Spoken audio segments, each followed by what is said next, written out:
إن الحمد لله نحمده ونستعينه ونستغفره ونعوذ بالله من شرور أنفسنا وسيئات أعمالنا من يهده الله فلا مضل له ومن يضلل فلا هادي له وأشهد أن لا إله إلا الله وحده لا شريك له وأشهد أن محمدا عبده ورسوله وما بعد فإن أصدق الحديث كتاب الله تعالى وخير الهدي هدي محمد صلى الله عليه وسلم وشر الأمور محدثاتها وكل محدثة بدعة وكل بدعة ضلالة وكل ضلالة في النار ما بعد. On continue la lecture et la traduction du livre Al-Mulakhas fi Sharh Kitab al-Tawhid, un livre de l'imam Muhammad ibn Abdul Wahhab rahimahullah et une explication du Cheikh Salih ibn Fawzan al-Fawzan hafizahullah ta'ala. Lors de la semaine dernière, durant la semaine dernière ou la semaine dernière, on avait entamé le chapitre de l'expression si, babu ma ja'a fil law. On avait expliqué la parole d'Allah Azza wa Jalla, yaquluna law kana lana min al-amri shay'un ma qutilna hahuna. Si nous avons eu un choix quelconque dans cette affaire, dirent-ils, c'est-à-dire les hypocrites, nous n'aurions pas été tués ici, en parlant de la bataille de Uhud. ثم قال المؤلف رحمه الله وقوله تعالى الذين قالوا لإخوانهم وقعدوا لو أطاعونا ما قتلوا. Puis l'imam Muhammad ibn Abdul Wahhab rahimahullah cite la parole d'Allah Azza wa Jal dans le verset 168 de Surat Al-Imran où Allah Azza wa Jal dit selon le sens: ceux qui sont restés dans leur foyer dirent à leurs frères, s'ils nous avaient obéi, ils n'auraient pas été tués. قال الشيخ الفوزان حفظه الله تمام الآية قل فادرءوا عن أنفسكم الموت إن كنتم صادقين. قالوا لإخوانهم أي قالوا للمسلمين المجاهدين سموا إخوانهم لموافقتهم في الظاهر وقيل إخوانهم في النسب وقعدوا أي عن الجهاد لو أطاعونا أي في القعود ما قتلوا أي كما لم نقتل. قل أي لهؤلاء فدرأوا عن أنفسكم الموت أي ادفعوه عنها إن كنتم صادقين أي في أن القعود ينجي منه. Donc l'imam Muhammad ibn Abdul Wahhab rahimahullah cite ce verset de Surat Al-Imran où Allah Azza wa Jalla dit selon le sens: ceux qui sont restés dans leur foyer dirent à leurs frères. Ceux qui sont restés dans leur foyer, qui étaient les hypocrites, qui n'ont pas voulu ou ne sont pas partis ou participé à la bataille de Uhud. Ils dirent à leurs frères croyants, les compagnons du prophète sallallahu alayhi wa sallam, qui eux sont partis au combat. S'ils nous avaient obéi, ils n'auraient pas été tués. S'ils nous avaient écoutés, ils ne seraient pas sortis pour participer à la bataille de Uhud. Puis la suite du verset est قُلْ فَادْرَءُوا عَنْ أَنفُسِكُمُ الْمَوْتَ إِن كُنْتُمْ صَادِقِينَ. Allah Azza wa Jalla dit, c'est-à-dire réponds-leur au Muhammad. Pour répondre à ces paroles, écartez donc de vous la mort si vous êtes véridique.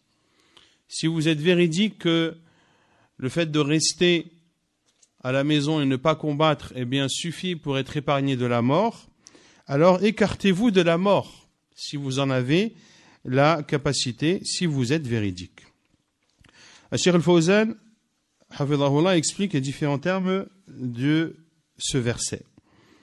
قالوا لإخوانهم, ils ont dit à leurs frères, c'est-à-dire que les hypocrites ont dit aux musulmans qui sont partis combattre. Pourquoi est-ce qu'Allah Azza wa Jal a appelé les hypocrites les frères des croyants? Pourquoi? Alors que les hypocrites, ce sont les pires des mécréants. Innal munafiqina fi ad-darki al-asfali min an-nar. Allah Azza wa Jal dit que les hypocrites seront dans les profondeurs les plus basses de l'enfer, car ils montrent l'islam alors qu'ils cachent en réalité la mécréance. Cheikh Al-Fawzan dit, il y a deux raisons qui peuvent expliquer le fait qu'Allah Azza wa Jal ait appelé et dit que les hypocrites étaient les frères des croyants qui sont sortis combattre dans la bataille de Uhud. Les muwafaqatihim fi adh-dhahir, car ce sont leurs frères musulmans en apparence.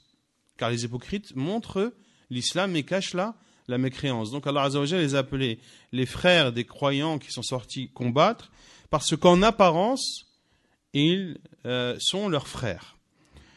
Wa qila ikhwanuhum fi an-nasab. Et d'autres savants ont dit que ce sont leurs frères, c'est-à-dire de sang. C'est-à-dire ce sont leurs frères dans leur lignée. C'est-à-dire que ce sont leurs frères dans leur lignée. Wa qa'adu. Donc ceux qui sont restés, c'est-à-dire qui n'ont pas participé au djihad, à la bataille de Uhud notamment. Law ata'una, s'ils nous avaient obéi, c'est-à-dire s'ils nous avaient écoutés et n'étaient pas sortis combattre. Ma qutilu, ils n'auraient pas été tués de la même façon que nous, qui sommes restés chez nous, nous n'avons pas été tués.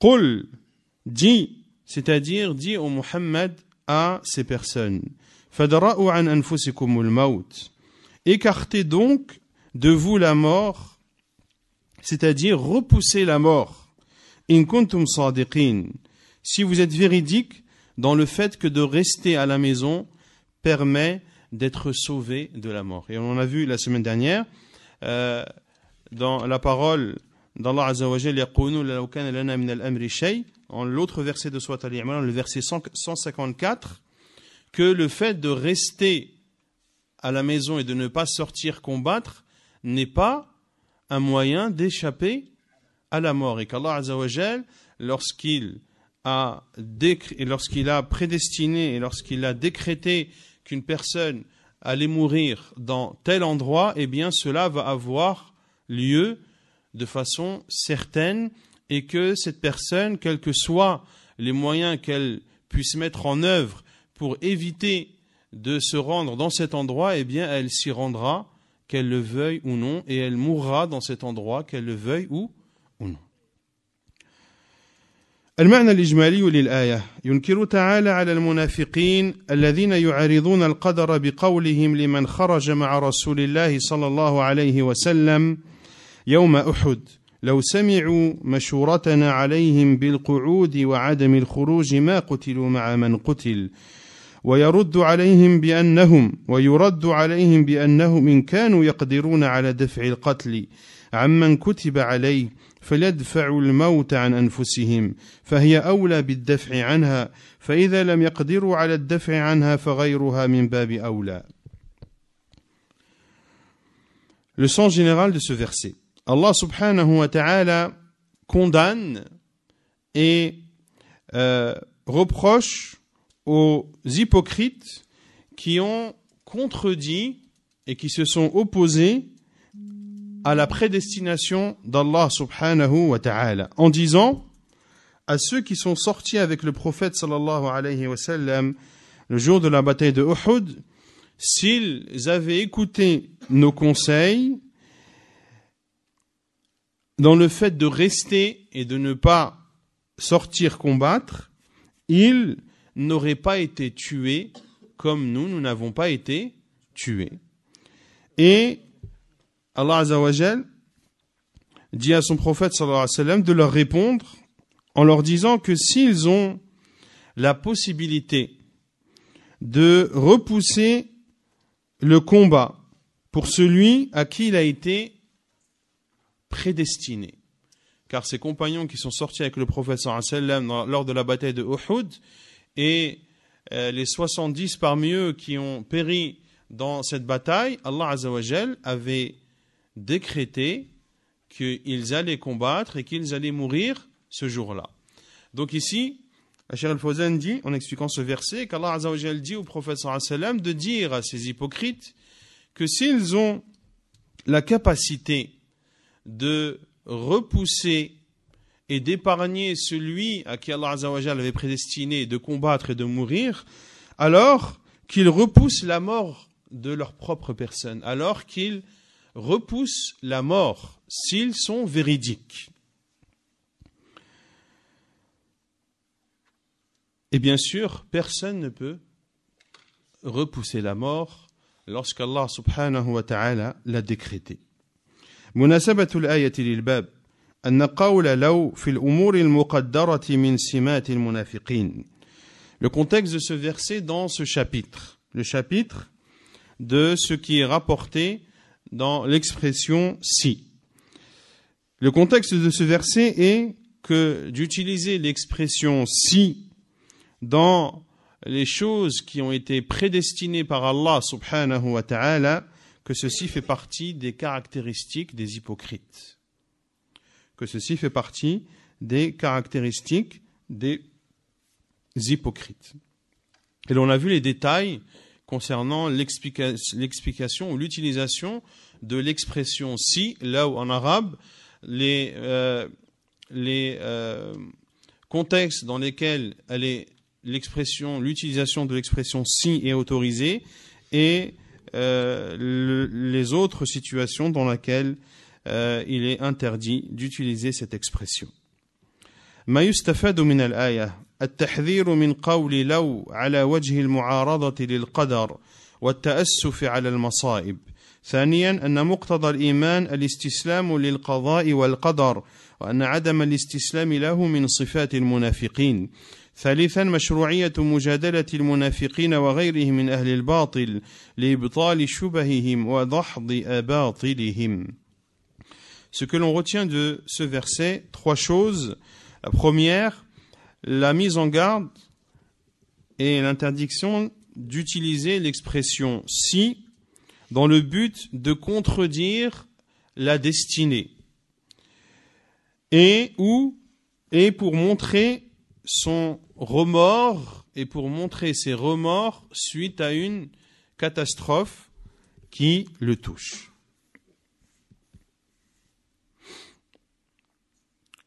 Est-ce que c'est clair? Donc si, on n'utilise pas l'expression si pour contredire et pour montrer sa non-acceptation de ce qu'Allah Azza wa Jal t'a prédestiné. Si j'avais fait telle et telle chose, il ne me serait pas arrivé telle et telle chose. Tu dis cela pour montrer ton opposition à ce qu'Allah Azza wa Jal t'a prédestiné.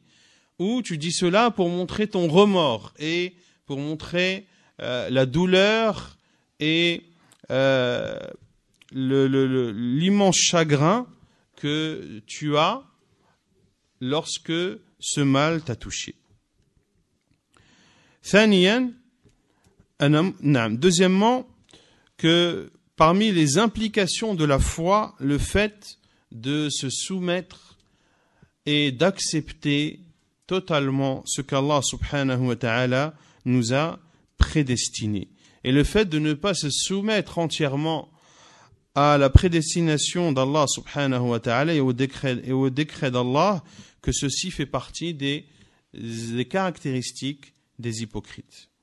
Et la croyance à la prédestination et au décret d'Allah azza wa jal fait partie des piliers de la foi. La troisième chose que l'on retient de ce verset, qu'il est légiféré de débattre et de polémiquer avec les hypocrites et autres que les hypocrites parmi les gens du faux, ceci, c'est-à-dire débattre avec eux dans le but d'anéantir leurs ambiguïtés et dans le but d'éradiquer leurs faux.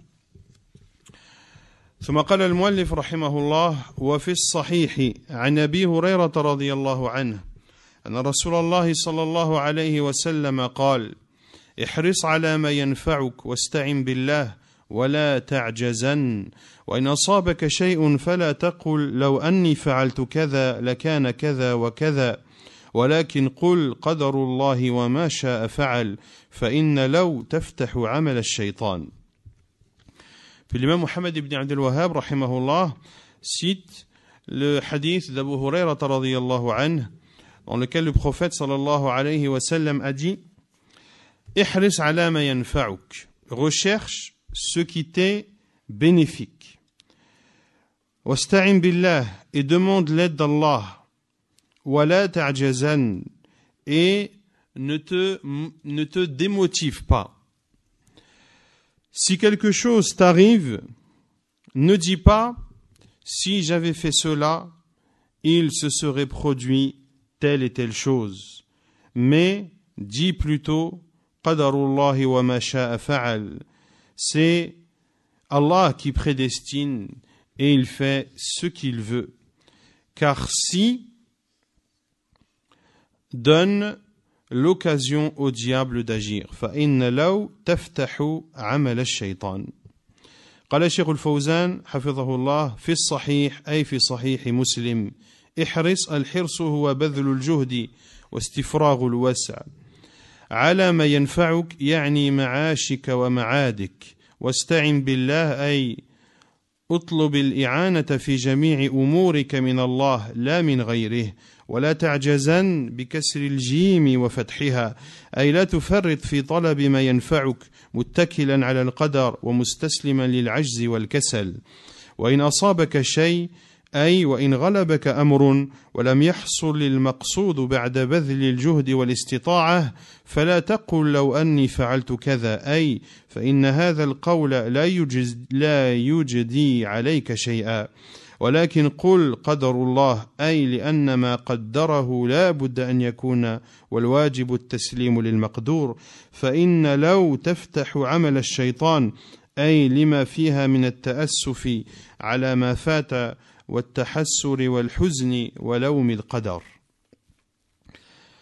Cheikh Al-Fawzan, hafidhahullah, explique les différents termes de ce hadith. Dans le sahih, c'est-à-dire dans le sahih de l'imam Muslim.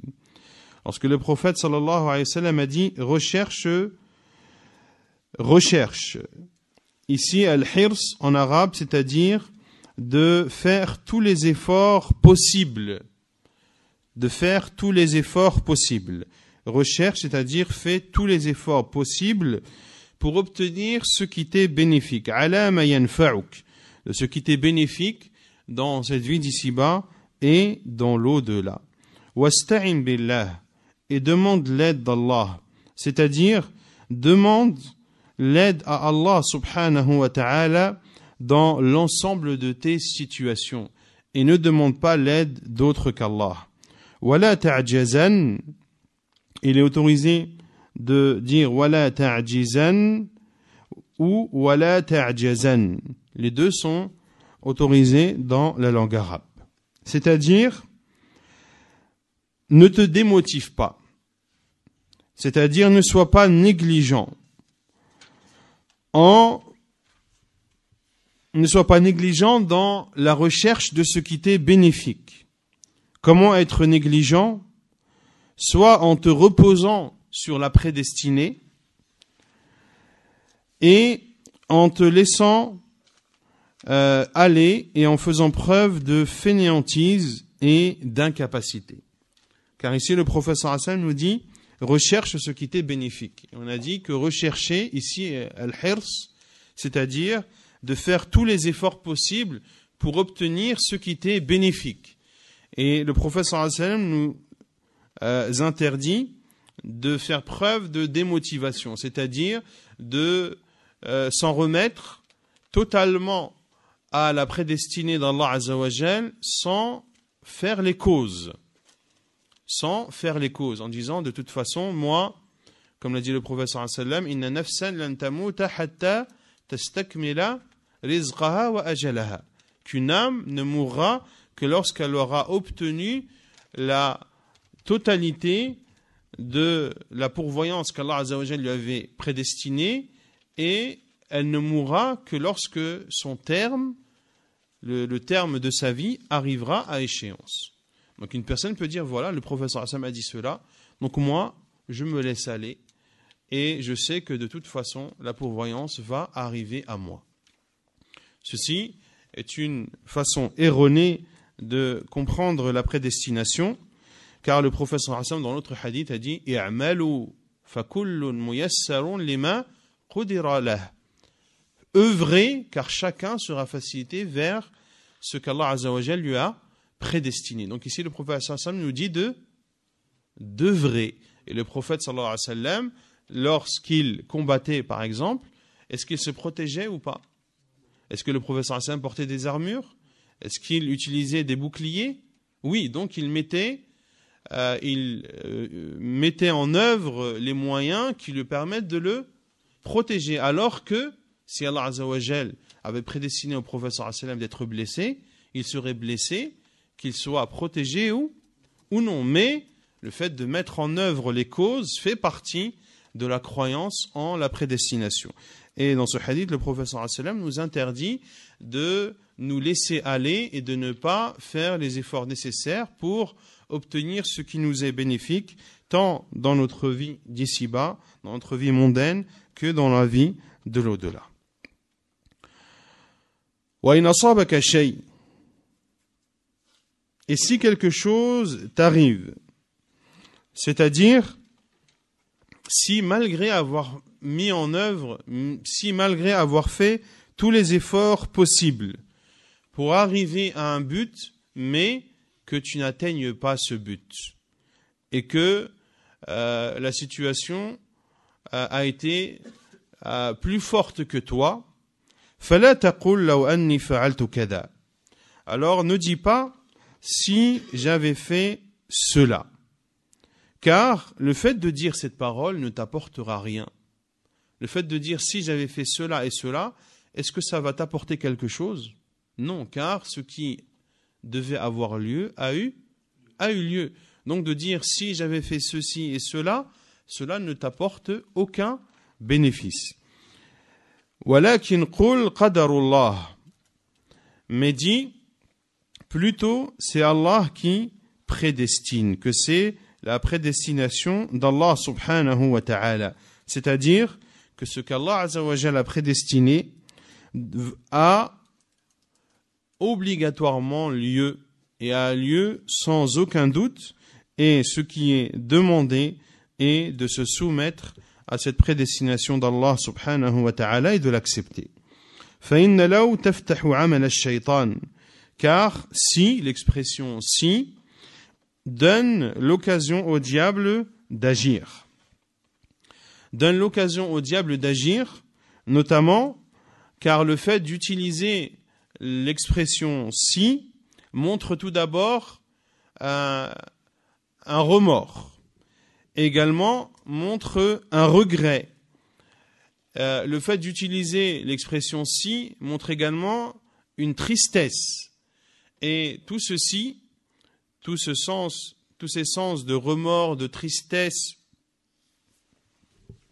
et de regret vont amener à s'opposer et à ne pas accepter le décret et la prédestination d'Allah subhanahu wa ta'ala, et ce sera alors une porte que tu auras ouverte au diable pour te faire tomber dans l'interdit. Donc, de ne pas utiliser l'expression si, mais de dire qadarullahi wa ma sha'a fa'al, cela va te permettre d'accepter ce qu'Allah azza wa jalla t'a prédestiné, et cela va te permettre également de fermer toutes les portes au diable, notamment dans ces moments dans lesquels l'être humain est souvent faible et il a besoin d'une foi forte pour faire face à ce mal ou à cette catastrophe qui le touche. المعنى الإجمالي للحديث: يأمر النبي صلى الله عليه وسلم في هذا الحديث بالحرص على النافع من الأعمال والاستعانة بالله في القيام بها وترقب ثمراتها، وينهى عن العجز لأنه ينافي الحرص على ما ينفع. ولما كان الإنسان معرضا للمصائب في هذه الدنيا أمر بالصبر والتحمل وعدم التلوم بقول لو أنني فعلت لو أنني تركت، لأن ذلك لا يجدي شيئا، مع أنه يفتح على الإنسان ثغرة لعدوه الشيطان يدخل عليه منها فيحزنه. Le sens général de ce hadith: le prophète sallallahu alayhi wa sallam nous ordonne dans ce hadith de faire tous les efforts possibles pour accomplir les actions bénéfiques et de demander l'aide d'Allah subhanahu wa ta'ala en accomplissant ces actes, et d'espérer et d'avoir en tête les fruits et les bénéfices que vont apporter ces actes que tu accomplis. Et le prophète sallallahu alayhi wa sallam nous interdit de nous laisser aller, car le fait d'être démotivé et de se laisser aller et de ne pas faire les causes, eh bien, contredit cette demande de faire des efforts que nous ordonne le prophète sallallahu alayhi wa sallam. Et parce que l'être humain est exposé aux catastrophes et aux situations douloureuses dans cette vie d'ici-bas, le prophète sallallahu alayhi wa sallam nous ordonne de faire preuve de patience et de supporter le mal qui nous touche et de ne pas être pris de remords en disant si j'avais fait telle et telle chose ou si j'avais délaissé telle et telle chose, car cette parole n'apportera rien. Et en plus, l'être humain, en disant cette parole, eh bien, donne une issue à son ennemi le diable pour entrer et le faire et lui faire accroître la tristesse qu'il a. مناسبة ذكر الحديث في الباب أن فيه النهي عن قول لو عند نزول المصائب وبيان ما يترتب على قولها من المفسدة. Le contexte de ce hadith dans ce chapitre, باب ما جاء في اللو, qu'il y a dans ce hadith l'interdiction d'utiliser l'expression si lorsque un mal nous touche. Et il y a également dans ce hadith l'explication des conséquences néfastes qui peuvent découler de cette parole, notamment en ouvrant la porte au diable, qui est le pire de nos ennemis. ما يستفاد من الحديث أولا الحث على الاجتهاد في طلب النفع العاجل والآجل ببذل أسبابه. On retient de ce hadith plusieurs choses. La première, l'encouragement à faire des efforts pour obtenir les choses bénéfiques dans l'immédiat et les choses bénéfiques dans un délai plus lointain. Notamment, ici, Cheikh Al-Fawzan parle des bénéfices immédiats qui sont les bénéfices dont tu profites et dont tu jouis dans cette vie d'ici-bas. Et d'œuvrer ici-bas pour récolter les fruits dans l'au-delà. ثانيا وجوب الاستعانة بالله في القيام بالأعمال النافعة والنهي عن الاعتماد على الحول والقوة. Deuxièmement, l'obligation de demander l'aide d'Allah subhanahu wa ta'ala pour accomplir ces actes bénéfiques et l'interdiction de s'en remettre uniquement à sa force et à sa capacité, et cela on avait traité dans un chapitre antérieur de Kitab al-Tawhid. ثالثا النهي عن العجز والبطالة وتعطيل الأسباب. Troisièmement, l'interdiction d'être démotivé et l'interdiction de couper court aux causes et à la mise en application des causes qui te permettent de bénéficier de différentes bonnes choses. رابعا إثبات القضاء والقدر وأنه لا ينافي بذل الأسباب والسعي في طلب الخيرات. Quatrièmement, on tient de ce hadith le fait d'attester et de croire en la prédestination et au décret d'Allah subhanahu wa ta'ala. Et que la prédestination ne contredit pas le fait de mettre en application les causes et ne contredit pas le fait de faire des efforts pour obtenir les bonnes choses. Donc il n'y a aucune contradiction dans cela. Au contraire, le fait de faire les causes fait partie de la prédestination et de la croyance en la prédestination. خامسا وجوب الصبر عند نزول المصائب. Cinquièmement, l'obligation de faire preuve de patience lorsque des catastrophes nous touchent.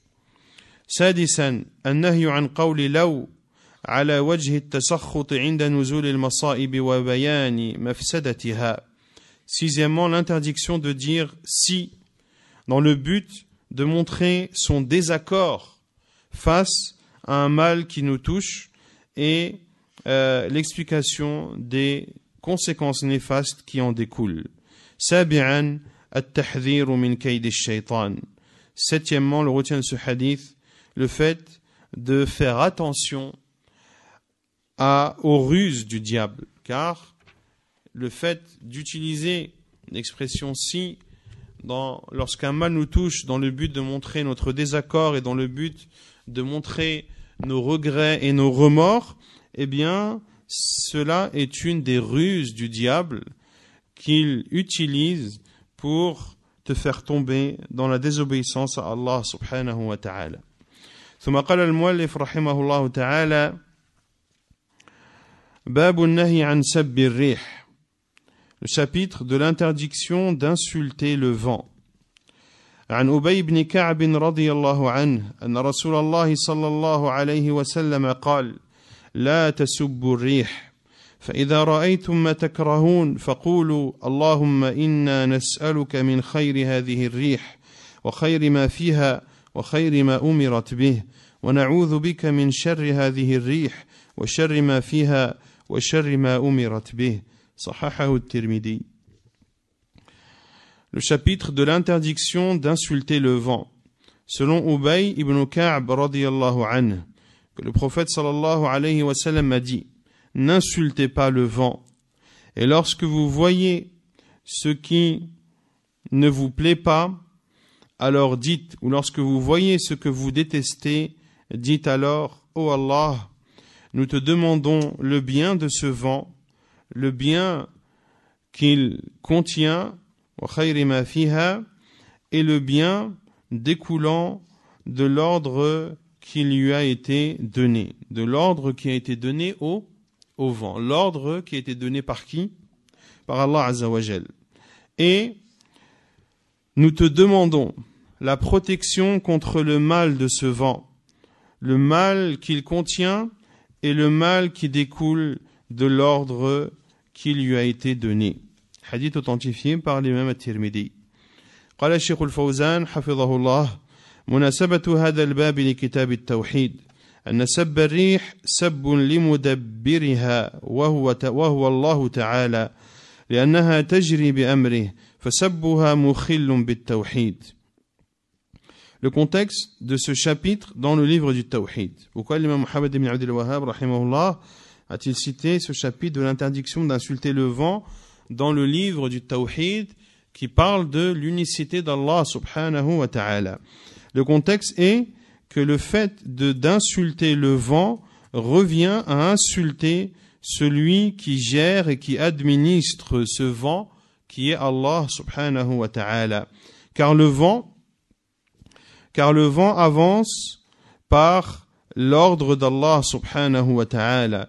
Insulter donc le vent est un manquement dans le tawhid. التراجم. أبي هو أبي بن كعب بن قيس الأنصاري سيد القراء شهد العقبة وبدرا والمشاهد كلها. قيل مات في خلافة عمر وقيل في خلافة عثمان سنة 30 رضي الله عنه. لا تسبوا الريح أي لا تشتموها ولا تلعنوها للحوق ضرر بسببها. فإذا رأيتم ما تكرهون أي من الريح إما شدة حرها أو بردها أو قوتها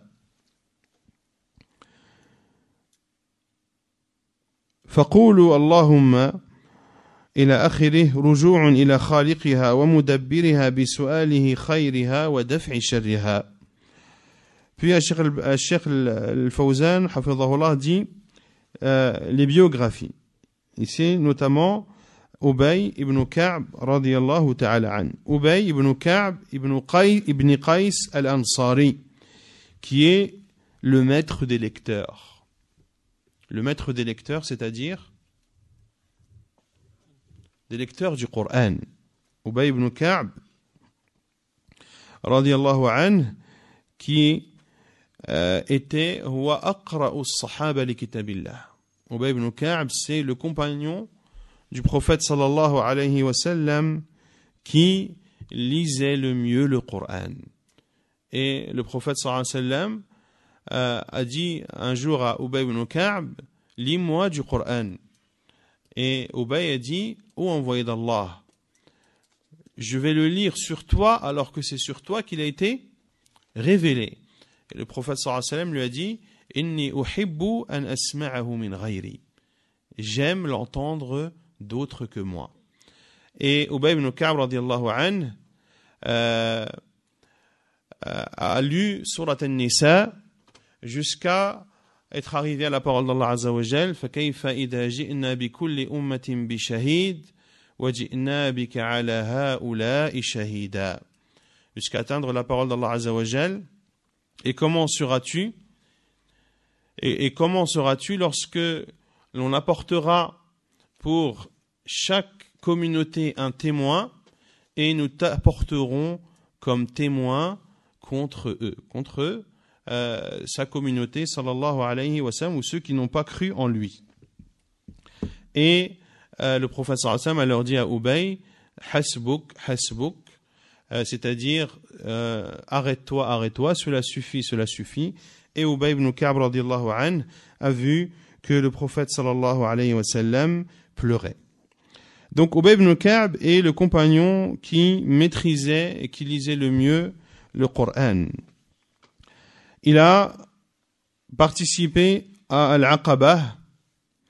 Il a participé également à la bataille de Badr et à toutes les expéditions qui ont eu lieu. Il a été dit qu'il est décédé radiyallahu anhu durant le calife de Omar ibn al-Khattab, et d'autres ont dit qu'il est mort durant le calife de Uthman ibn Affan radiyallahu anhu, ceci en l'an 30 de l'Hégire radiyallahu anhu. Le prophète sallallahu alayhi wa sallam a dit, n'insultez pas le vent, c'est-à-dire ne l'injuriez pas, ne le maudissez pas lorsque un mal vous touche par sa cause, par la cause du vent. Et si vous voyez ce que vous détestez, c'est-à-dire si vous voyez et si vous constatez des choses qui ne vous plaisent pas dans le vent, soit lorsque ce vent est trop chaud, ou lorsqu'il est trop froid, ou lorsque le vent est violent et fort.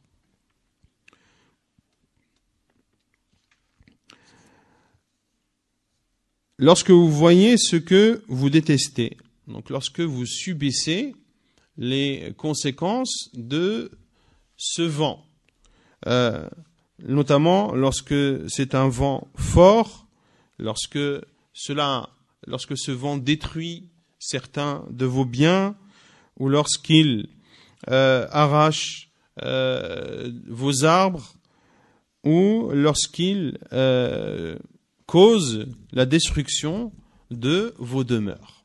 Lorsque vous constatez que le vent, de par sa cause, des choses que vous détestez vous ont touché, le prophète sallallahu alayhi wa sallam dit faqulu Allahumma, dites ô Allah, jusqu'à la fin de cette invocation.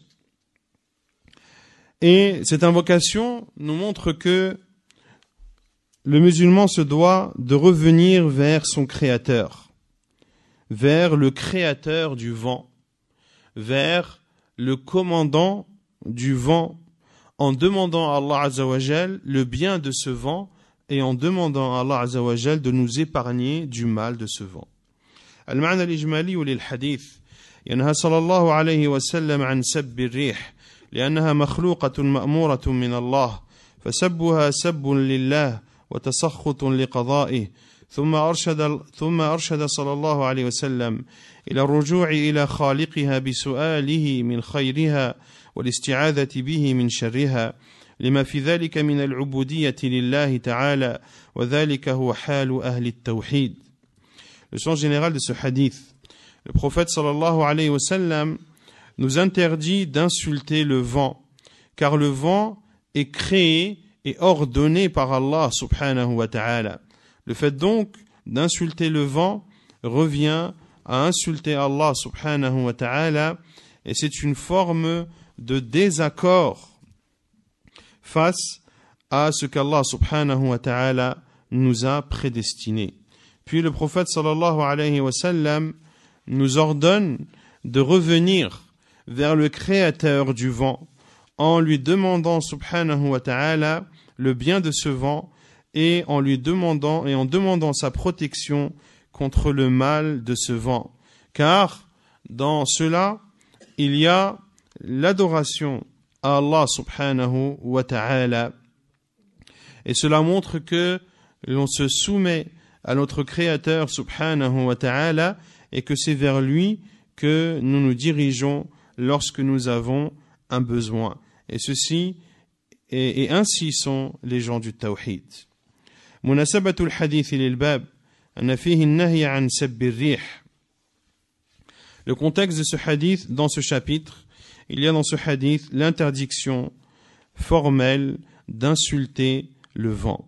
ما يستفاد من الحديث النهي عن سب الريح لأنها خلق مدبر فيرجع السب إلى خالقها ومدبرها. ثانيا الرجوع إلى الله والاستعاذة به من شر ما خلق. ثالثا أن الريح تكون مأمورة بالخير وتكون مأمورة بالشر.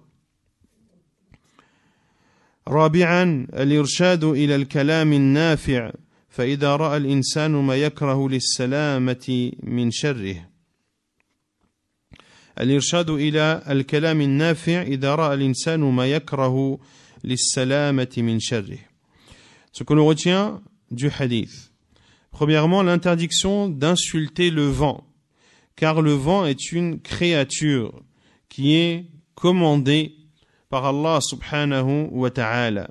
Le fait donc de l'insulter revient à insulter son créateur et son administrateur.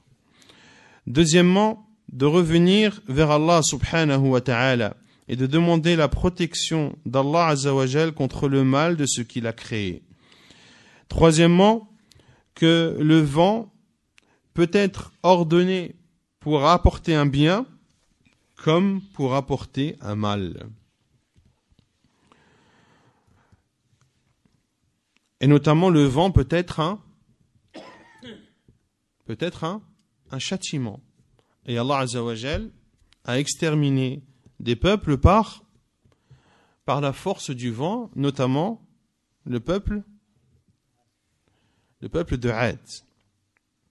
Ad, le peuple de Houd, qui ont été exterminés par un vent violent.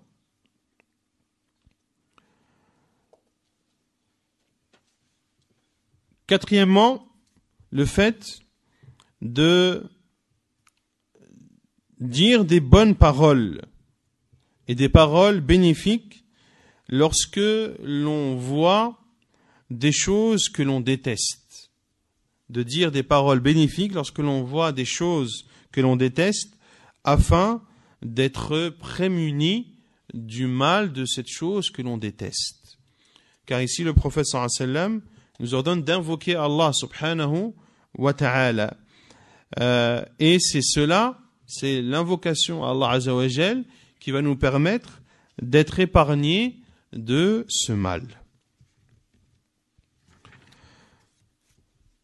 ثم قال المؤلف رحمه الله باب قول الله تعالى يظنون بالله غير الحق ظن الجاهلية يقولون هل لنا من الأمر من شيء قل إن الأمر كله لله. Puis l'imam Muhammad ibn Abdel Wahhab rahimahullah entame le chapitre de la parole d'Allah azza wa jal dans le verset 154 de Surat Al-Imran, tandis qu'une autre partie avaient des pensées sur Allah non conformes à la vérité, dignes de l'époque de l'ignorance. Ils disaient: est-ce que nous avons une part dans cette affaire? Dit: l'affaire tout entière appartient à Allah. قال الشيخ الفوزان حفظه الله: تمام الآية: يخفون في أنفسهم ما لا يبدون لك يقولون لو كان لنا من الأمر شيء ما قتلنا هنا قل لو كنتم في بيوتكم لبرز الذين كتب عليهم القتل إلى مضاجعهم وليبتلي الله ما في صدوركم وليمحص ما في قلوبكم والله عليم بذات الصدور. Cheikh Al-Fawzan dit, et la suite du verset est la parole d'Allah Azza wa Jalla selon le sens: ce qu'ils ne te révèlent pas, ils le cachent en eux-mêmes. Si nous avions eu un choix quelconque dans cette affaire, disent-ils, nous n'aurions pas été tués ici. Dis, si vous étiez dans vos maisons, ceux pour qui la mort était décrétée seraient sortis pour l'endroit où la mort les attendait. Ceci afin qu'Allah éprouve ce que vous avez dans vos poitrines et qu'il purifie ce que vous avez dans vos cœurs, et Allah est parfaitement connaisseur de ce que renferment vos poitrines, à savoir vos cœurs. Donc ici, l'imam Muhammad ibn Abdel Wahhab, rahimahullah, cite le verset 154 de Surat Al-Imran que l'on avait déjà expliqué dans le chapitre de l'expression « si ». Et ici, l'imam Muhammad ibn Abdel Wahhab, rahimahullah, cite ce même verset non plus pour parler de l'expression « si », mais pour parler du bon soupçon que le musulman doit avoir et de la bonne pensée que le musulman doit avoir envers Allah Azza wa Jal, et l'interdiction d'avoir le mauvais soupçon ou d'avoir des mauvaises pensées vis-à-vis d'Allah subhanahu wa ta'ala. مناسبة هذا الباب لكتاب التوحيد التنبيه على أن حسن الظن بالله من واجبات التوحيد وأن سوء الظن بالله ينافي التوحيد. Le contexte de ce chapitre dans le livre du Tawhid. Le contexte est d'alerter sur le fait que d'avoir le bon soupçon en Allah subhanahu wa ta'ala et d'avoir une bonne pensée vis-à-vis d'Allah subhanahu wa ta'ala fait partie des obligations du tawhid, et que le fait d'avoir le mauvais soupçon et la mauvaise pensée sur Allah azza wa jal contredit le tawhid.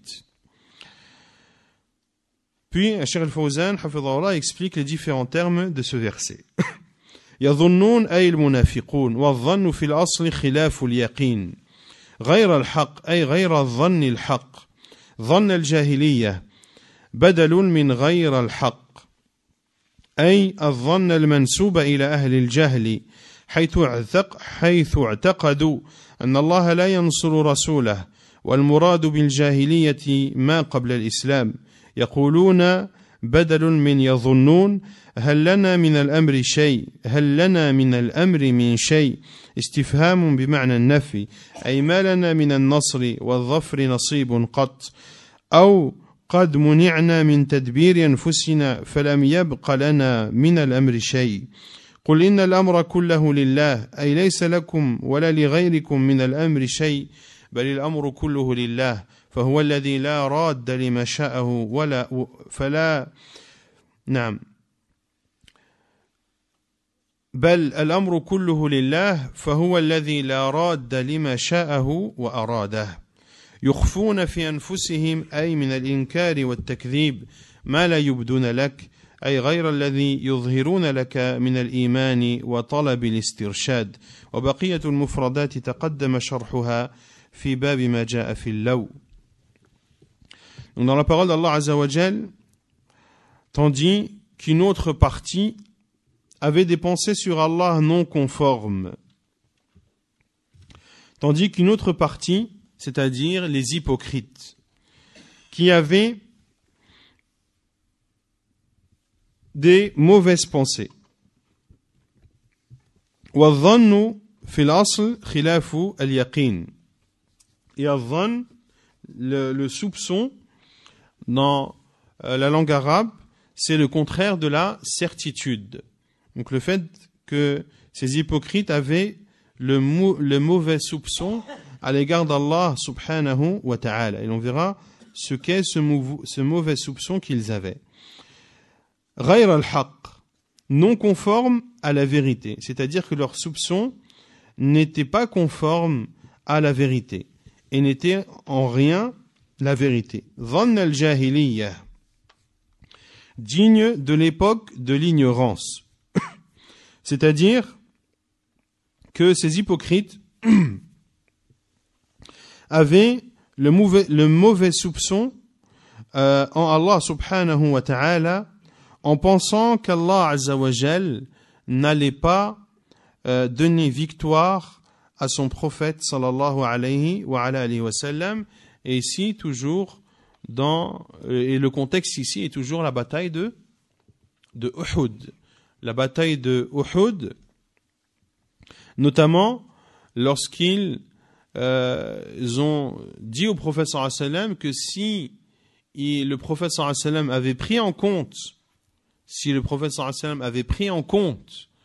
leur avis, à savoir de ne pas combattre mais de rester, eh bien ils n'auraient pas été tués. Pourquoi est-ce qu'ils ont suggéré au prophète sallallahu alayhi wa sallam de ne pas combattre? Car ils avaient le mauvais soupçon à l'égard d'Allah azza wa jal et pensaient qu'Allah azza wa jal n'allait pas donner victoire à son prophète sallallahu alayhi wa sallam et qu'il n'allait pas le soutenir. Hal lana min al-amri shay. Il disait, est-ce que nous avons une part dans cette affaire? Ceci est une question qui, en réalité, est une négation. C'est-à-dire que nous n'avons aucune part de victoire dans cela. Ou l'autre sens est, c'est-à-dire que il nous a été interdit ou il nous a été empêché de prendre une quelconque décision sur le fait de combattre ou non, car le prophète sallallahu alayhi wa sallam n'a pas pris en compte leurs suggestions. Qul inna al-amra kullahu lillah. Dit, l'affaire tout entière appartient à Allah.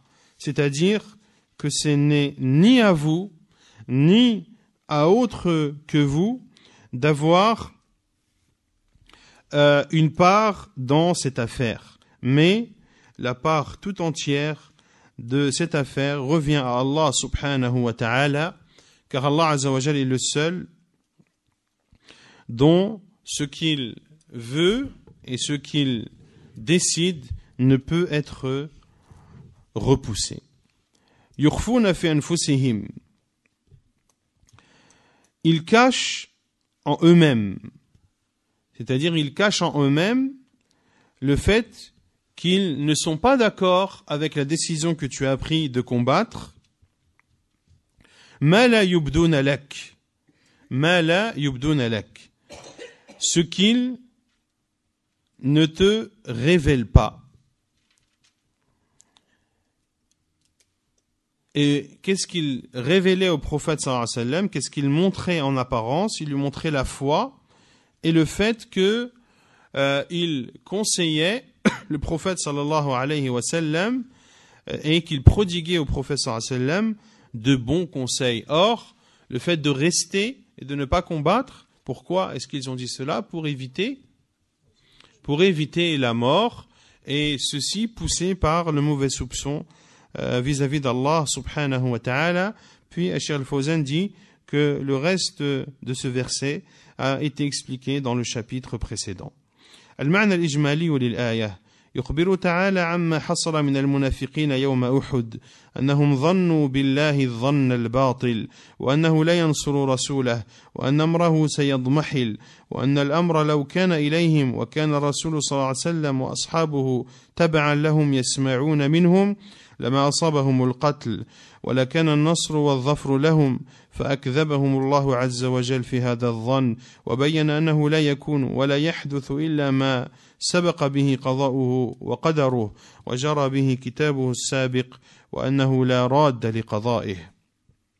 Le sens général de ce verset Allah subhanahu wa ta'ala nous informe de ce qui a eu lieu avec les hypocrites le jour de la bataille de Uhud, lorsqu'ils ont eu le mauvais soupçon à l'égard d'Allah subhanahu wa ta'ala, à savoir qu'Allah azza wa jalla n'allait pas donner victoire à son prophète et que le cas du prophète sallallahu alayhi wa sallam allait disparaître et que la situation du prophète sallallahu alayhi wa sallam allait disparaître et que s'ils avaient la possibilité de décider et si le prophète sallallahu alayhi wa sallam ainsi que ses compagnons les avaient suivis et les avaient écoutés, eh bien ils n'auraient pas subi de pertes humaines et ils auraient pu être victorieux.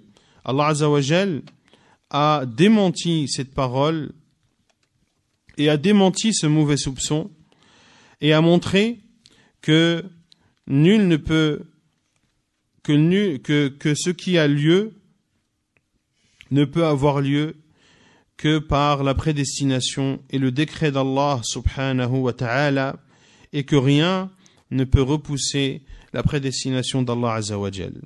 ما يستفاد من الآية أن من ظن أن الله يديل الباطل على الحق إدالة مستمرة يضمحل معها الحق إضمحلالا لا يقوم بعده فقد ظن بالله غير الحق ظن الجاهلية.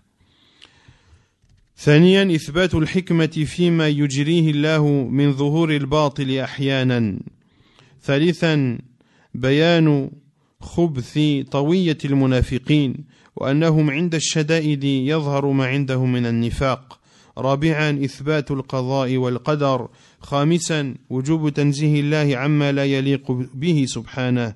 سادسا وجوب حسن الظن بالله.